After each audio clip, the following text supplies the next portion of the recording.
The moment that sentence landed, "You're reliable, not visionary," it felt like someone finally said out loud what my parents had been implying my entire life. I'm Albert, 34, and I've worked at our family company since I was fresh out of college. I didn't slam doors. I didn't raise my voice. I didn't do anything dramatic. I just sat there at the long walnut table in the conference room where I'd spent more hours than I could count, nodded once, and waited for the rest of the explanation that never really came. Here's the thing that still gets me when I think about it. This wasn't a random performance review. This was the meeting where my parents announced the future of the company. Our company. The one my grandfather started out of a rented warehouse with a borrowed truck and a handshake deal.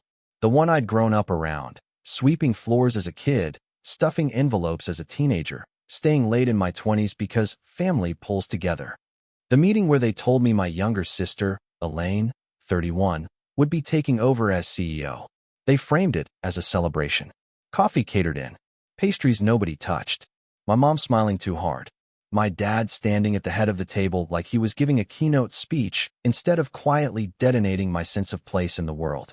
Elaine sat across from me, legs crossed, tablet open, already nodding like she was absorbing wisdom rather than waiting for a crown to be placed on her head. Elaine has vision, my dad said, hands folded. She sees where the market is going. She's bold. Then he looked at me, not unkindly, almost gently. Albert, you're the backbone. You execute. You make things work. You're reliable. Reliable. Not visionary. They said it like it was a compliment, like I should be proud to be the engine while someone else held the steering wheel.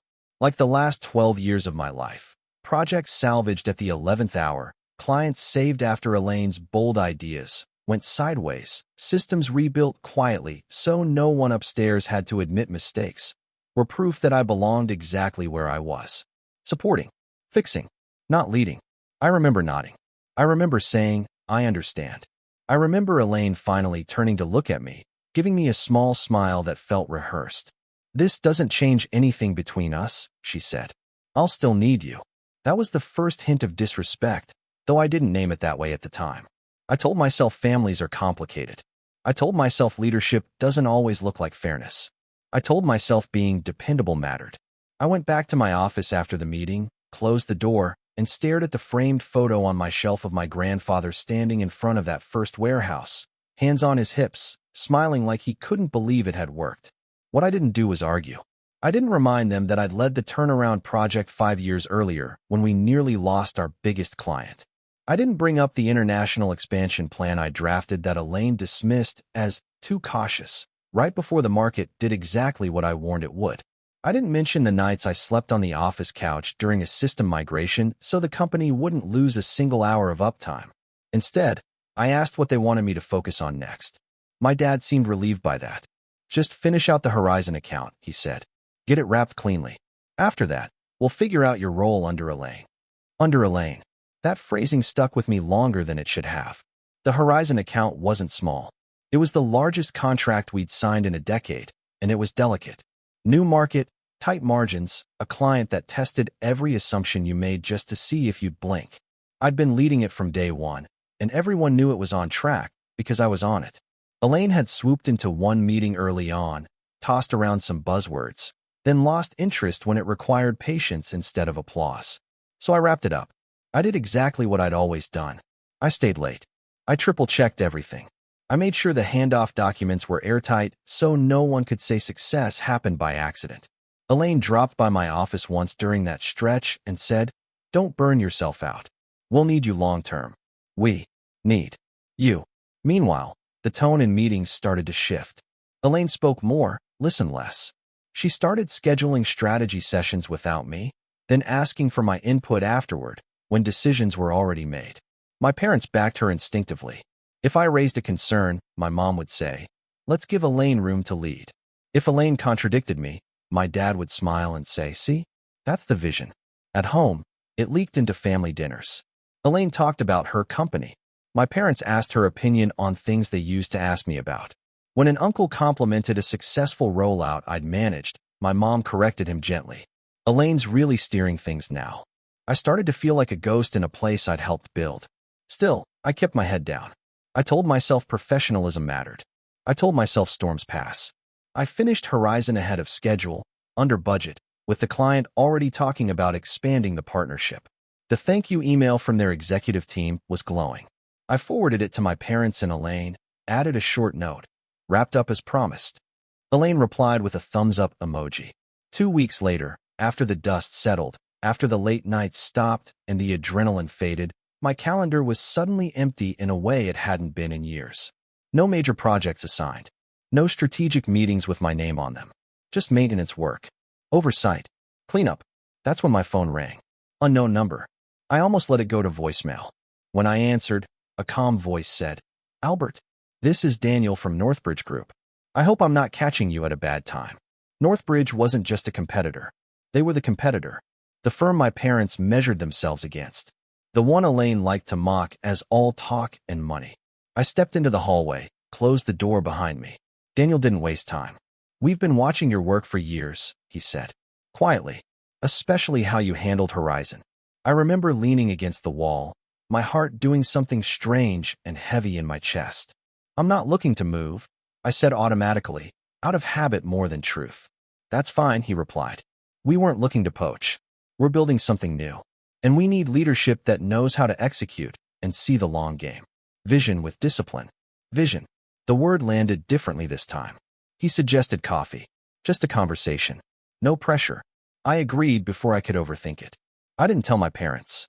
I didn't tell Elaine. I told myself it was harmless to listen. That night, lying awake, staring at the ceiling, I realized something uncomfortable. For the first time since that conference room meeting, someone outside my family had seen me clearly. Not as support, not as reliable background noise, as someone worth watching. And as I drifted off, my phone buzzed again. A message from Elaine, sent late. "Quick heads up. Mom and Dad want to announce some internal changes tomorrow. Nothing for you to worry about. Nothing for me to worry about." I stared at the screen for a long time, a knot forming in my stomach, knowing somehow that whatever they were planning, it wasn't going to make things better. The next morning started the way a lot of important days in my life had started lately, quietly, with a sense of pressure I couldn't quite name. I got to the office early out of habit, not because anyone expected me to anymore. The building was still half dark, the kind of calm that used to feel productive but now just felt hollow. I made coffee, opened my laptop, and stared at my calendar again, as if overnight something meaningful might have appeared. At 10 sharp, my assistant, technically still mine, though even that felt temporary, knocked and said, "They're gathering everyone in the main conference room." Everyone. Not just leadership. Not just department heads. Everyone. That should have been my first real warning. The room filled quickly. People standing along the walls, whispering. Elaine was already at the front with my parents, her laptop connected to the big screen, slides queued up like she'd been rehearsing this for days. She looked energized, confident, like someone about to receive applause she believed she'd earned. My dad cleared his throat. "We want to talk about alignment and efficiency going forward," he began. "The company is entering a new phase." I stood near the back, arms crossed, trying not to read into the phrasing. New phase. Alignment. Efficiency. Corporate words that usually meant something was about to be cut. Elaine took over smoothly. She talked about streamlining decision-making, reducing redundancy, empowering leadership. Every few sentences, she glanced at my parents for approval, and they nodded along like proud judges at a recital. Then a slide came up with a reorganized org chart. I scanned it instinctively, my eyes going straight to the areas I'd overseen for years. My role wasn't where it used to be. In fact, it wasn't there at all. At first, I thought it was an oversight. Then Elaine said my name. "Albert has been instrumental in helping us get here," she said, turning toward me with that same careful smile. "But as we evolve, we've realized his strengths are best utilized in a more focused capacity." Focused capacity. The slide changed again. A new box appeared near the bottom. Special Projects Advisor. No direct reports. No strategic authority. No budget control. A title that sounded important until you actually understood how companies worked. I felt heat rush up my neck. Around me, people shifted uncomfortably. A few glanced back at me, then quickly looked away. No one said anything. My dad stepped in. "This isn't a demotion," he said, too quickly. "It's about fit. Elaine needs room to lead without friction." Without friction. As if my existence had become resistance.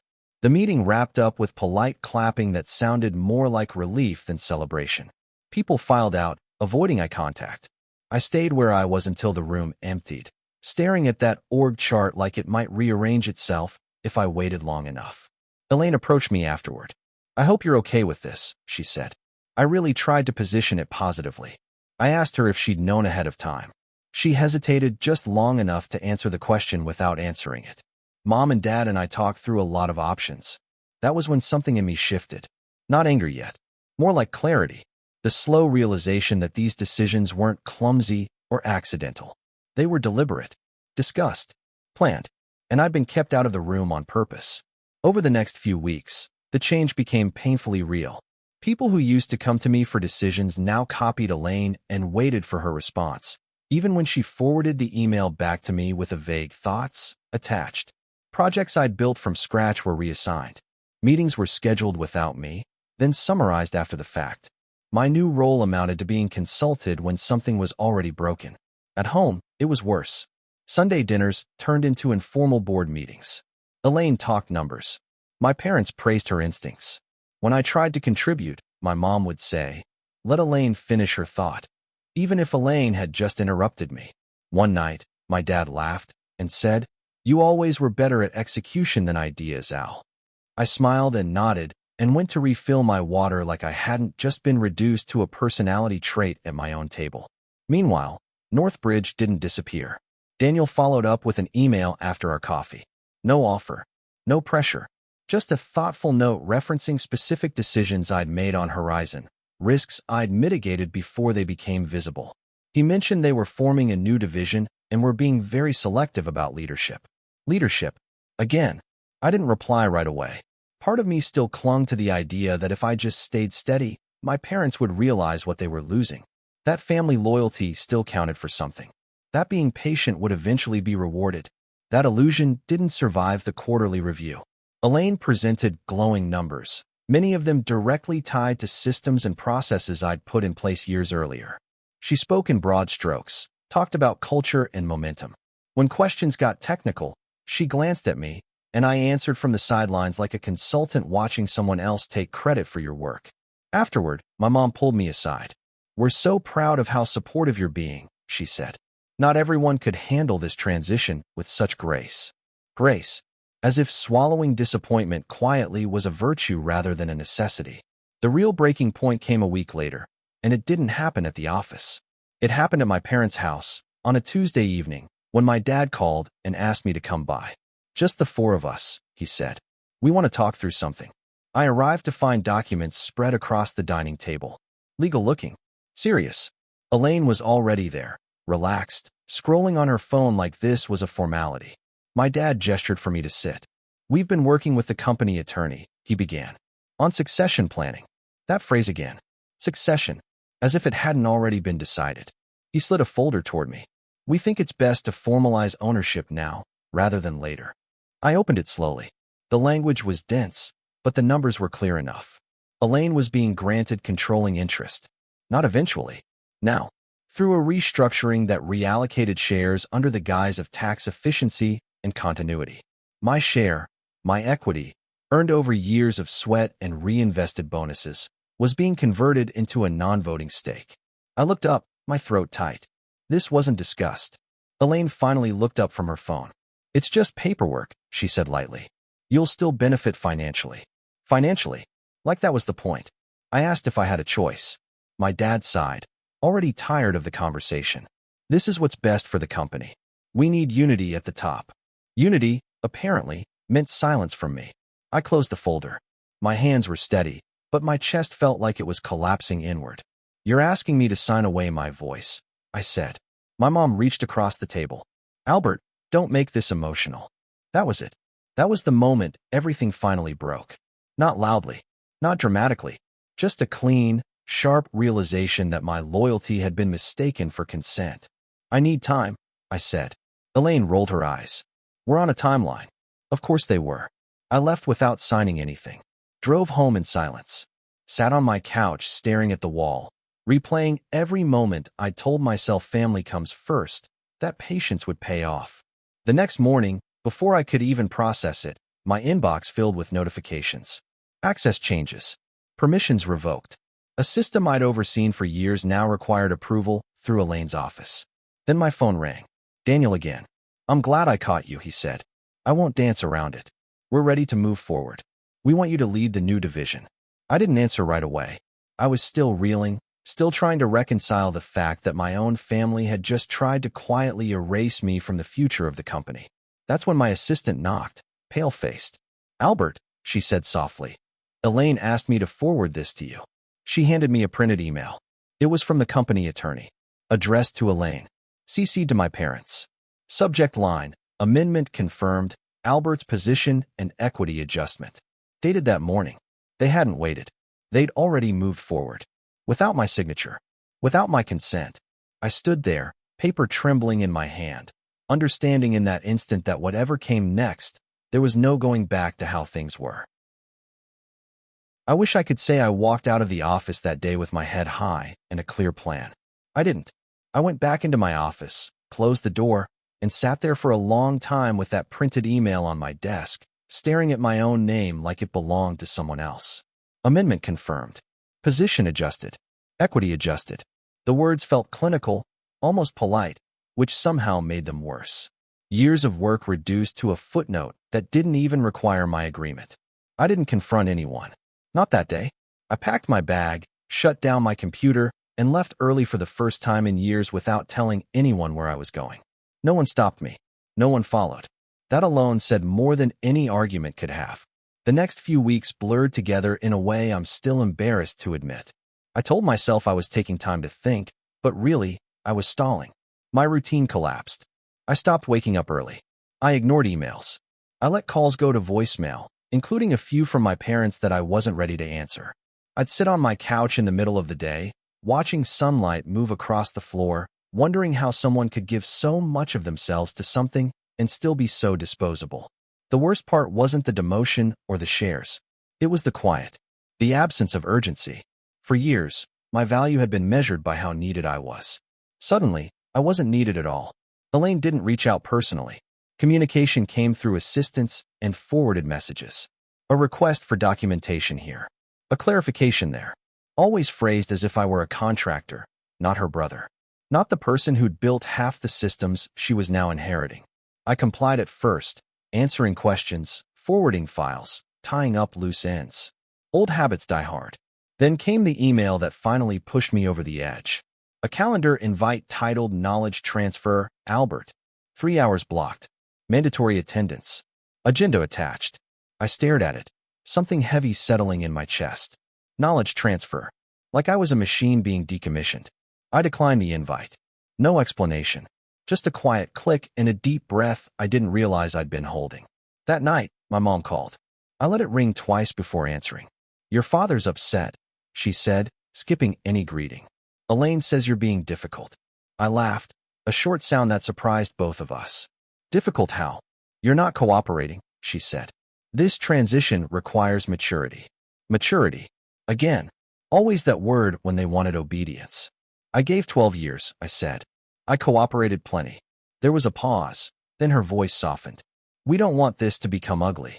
I almost asked her when it became fair, but I knew better. That question had no place to land. We hung up politely, like strangers who'd covered the necessary points. The following week, my access badge stopped working. No warning. No conversation. I showed up to clear out the last of my things and stood there at the glass doors while someone from security fumbled with a temporary pass like I was a guest. People I'd worked with for years avoided eye contact as I packed a box under Elaine's watchful absence. My nameplate was already gone. That was rock bottom. Not dramatic. Just quietly humiliating. I took the box home, set it on the floor, and didn't open it for days. What saved me, strangely enough, was boredom. One afternoon, after hours of staring at the same four walls, I opened my laptop and pulled up old files. Not company documents, my own notes. Ideas I'd sketched out over the years and shelved because they were too cautious or not the right time. Market analyses, process frameworks, long-term expansion models. The kind of thinking that doesn't look flashy in a presentation but holds up when conditions change. I read through them slowly, without pressure. For the first time, They weren't competing with anyone else's expectations. They were just mine. That's when Daniel emailed again. No subject line this time. Just a short message.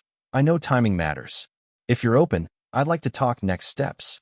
I stared at the screen longer than necessary, then finally replied. I'm open, but I need to understand exactly what you're offering. We met again, this time in a quiet office instead of a cafe. He didn't oversell anything. He listened. He asked questions that showed he understood the difference between loud leadership and effective leadership. When he laid out the role, it wasn't just a title. It was authority, real authority, budget control, strategic direction. A team built around execution and foresight, not ego. We don't need a figurehead, he said. We need someone who's been in the trenches. For the first time in months, I felt something like alignment. Still, I hesitated. Family loyalty doesn't vanish overnight, even when it's been abused. I asked for time. Daniel nodded. Take what you need. We're not going anywhere. I spent the next month doing something I hadn't done since my early 20s, rebuilding from scratch. I updated my resume, not to impress, but to remind myself of what I'd actually accomplished. I reached out to old contacts, carefully, quietly, not to complain, just to reconnect, to listen, to see what the world looked like beyond the walls I'd been inside for so long. The responses surprised me. People remembered. They remembered who fixed things when they broke, who answered calls at midnight, who didn't need credit to deliver results. A few admitted they'd assumed I was already running the family company. That stung, but it also clarified something important. My parents' narrative wasn't the only one that existed. At home, I started taking better care of myself. Nothing dramatic. Morning walks, regular meals, sleep, small acts that felt almost rebellious after years of self-neglect in the name of responsibility. I unpacked the box from my office and found handwritten notes from my grandfather tucked into an old folder. Encouragement. Reminders to trust my instincts. I didn't remember putting them there, but reading them felt like permission. Elaine, meanwhile, started struggling. I heard it through the grapevine at first. A delayed rollout. A client unhappy with a rushed pivot. Decisions made quickly, reversed just as fast. The kind of friction I used to absorb quietly was now visible. Elaine started calling more often, not to apologize, but to ask questions. How would you handle this? She asked once, voice tight. I told her honestly. Then I hung up and sat there, realizing how strange it felt to be consulted after being cut out. My parents invited me to dinner again. I declined, not out of spite, out of self-preservation. When I finally told Daniel yes, it wasn't with fireworks or revenge fantasies. It was with calm certainty. The contract was clean, the terms fair, the trust mutual. I signed it alone at my kitchen table, the pen steady in my hand. The first day at Northbridge felt different from the start. No speeches, no grand announcements. Just work, real work, people who knew why they were there. I built my team carefully, prioritizing competence over charisma. The early wins were small but solid. Systems put in place. Expectations clarified. Momentum built quietly. For the first time in a long time, I wasn't fixing someone else's mess. I was building something intentionally. Then, one afternoon, a notification popped up on my phone. Elaine had tagged me in a company-wide announcement. Curious, I opened it. She was stepping down temporarily, citing strategic reassessment. My parents' names were all over the message, talking about stability and continuity. The subtext was obvious. I didn't feel satisfaction. I felt distance. Minutes later, my dad called. We need to talk, he said. I looked around my new office, at the whiteboard filled with plans that were actually mine, at a future that no longer required their approval. About what? I asked. There was a pause on the line, longer than usual. About fixing this, he said. I didn't answer right away. I stared out the window, knowing that whatever conversation was coming next wasn't going to be about reconciliation. It was going to be about consequences. I didn't call him back that day. That might sound petty, but it wasn't. It was deliberate. For the first time in my life, I didn't rush to manage their emotions or smooth things over before they got uncomfortable. I let the silence sit. I let them feel what it was like not to be immediately reassured by me. That silence turned out to be louder than any argument I'd ever had with them. The messages started that evening. First from my mom, carefully worded. We're worried about you. We don't like how things ended. Then from Elaine, much shorter and less polished. We need to talk. This is getting out of hand. Finally, another missed call from my dad, no voicemail. I didn't respond to any of them. Not because I was playing games, but because I finally understood something that had taken me years to learn. Reacting was what kept me stuck. Planning was what moved me forward. Northbridge moved fast, but not recklessly. That was one of the things that had drawn me in. Over the next few weeks, I was buried in strategy sessions, talent interviews, and market positioning. I was building a division from the ground up, and it felt almost surreal how naturally it came when I wasn't fighting internal politics every step of the way. Decisions were debated, not dismissed. Concerns were addressed, not labeled as friction. When something worked, credit was shared. When it didn't, responsibility was taken. And quietly, without any fanfare, we started eating into my family's company's market share. Not aggressively, not in a way that screamed revenge, just methodically. We targeted inefficiencies I knew existed because I'd spent years compensating for them. We offered stability where they were now scrambling. Clients noticed. Partners noticed. People who'd once told me, "You're lucky to have a place in a family business," started calling me directly. That's when the first ally reached out. Mark had been a senior operations manager back at my old company, someone I trusted deeply. He'd survived the reorg, but was clearly exhausted. We met for coffee under the guise of catching up. He didn't complain. He didn't need to. The tension was written all over him. "She doesn't listen," he said finally, staring into his cup. "She talks. She decides. But she doesn't listen." I didn't encourage him. I didn't need to. I just told him what I was building and asked him what he wanted out of his career. Not what he feared losing, but what he actually wanted. The shift in his posture when I asked that told me everything. "Let me think," he said.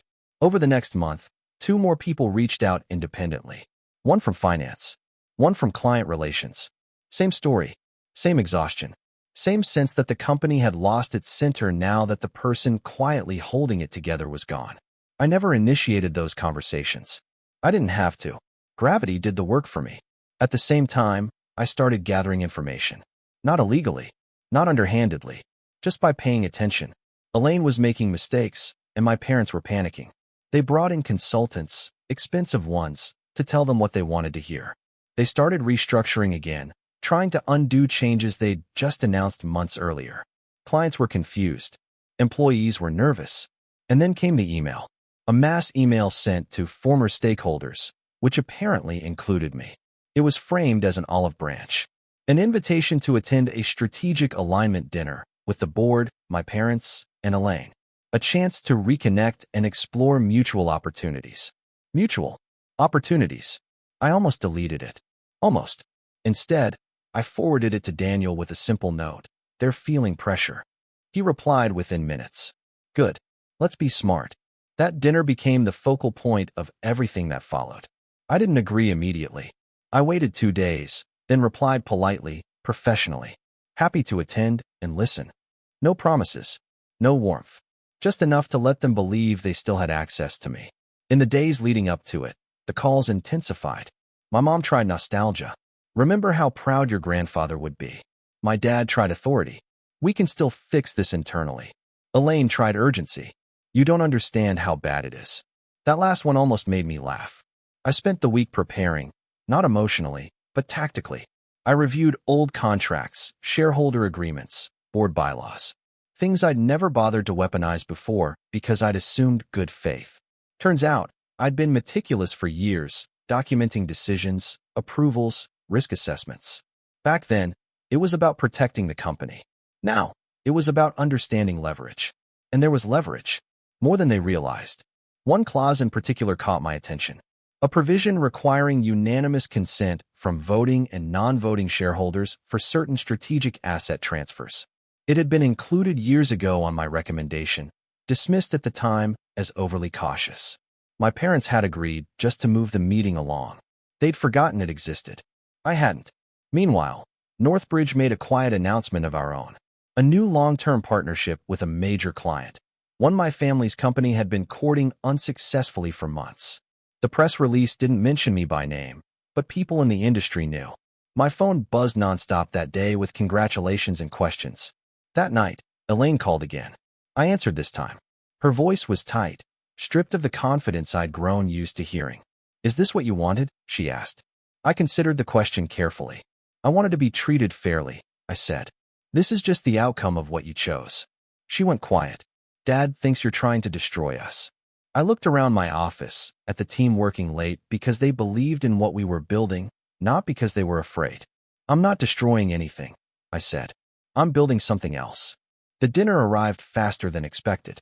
They chose a private room at a restaurant we'd celebrated milestones at for years.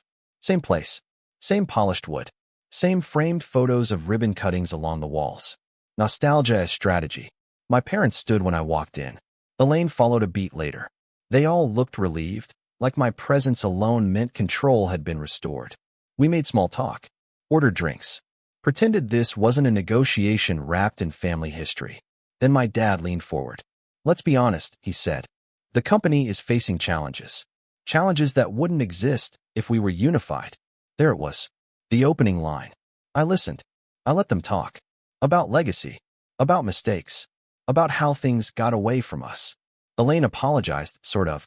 Not for the decision, but for how it landed. When they finally paused, all eyes turned to me. What do you want? My mom asked quietly. I didn't answer right away. I took a sip of water, feeling the weight of the moment settle. Not anger. Not vindication. Just focus. I want transparency, I said. I want accountability.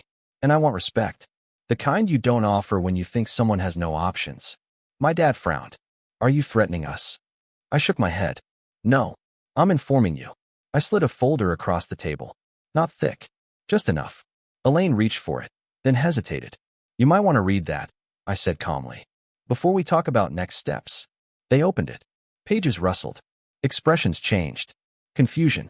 Then recognition. Then something close to fear. I sat back in my chair, hands folded, watching it unfold. And for the first time, I realized this wasn't about revenge anymore.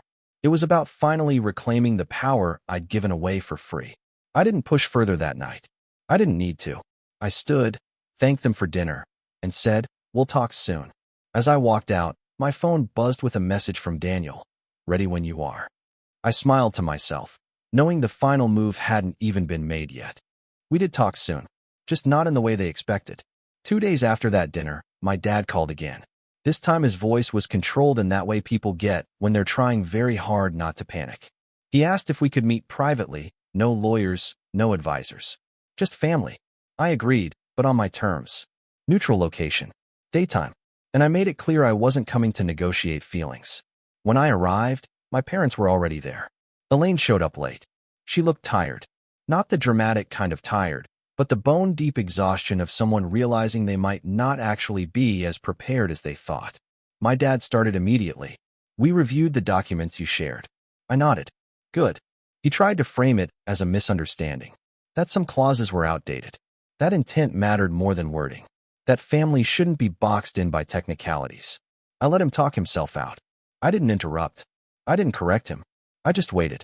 When he finished, I said calmly, intent matters when trust exists. You burn that. My mom reached for my hand, then thought better of it. What do you want, Albert? I had spent a long time thinking about that question. Not in terms of punishment, but closure. I want out, I said. Cleanly. Fairly. Publicly. Elaine frowned. Out how? I want my equity bought out at market value, I said. Not the adjusted number you tried to push through. Full valuation. Independent firm. And I wanted documented that I exited by choice, not because I failed. My dad stiffened. That would cripple us. I met his eyes. No. What crippled you was sidelining the person who knew where the weak points were. Silence stretched between us.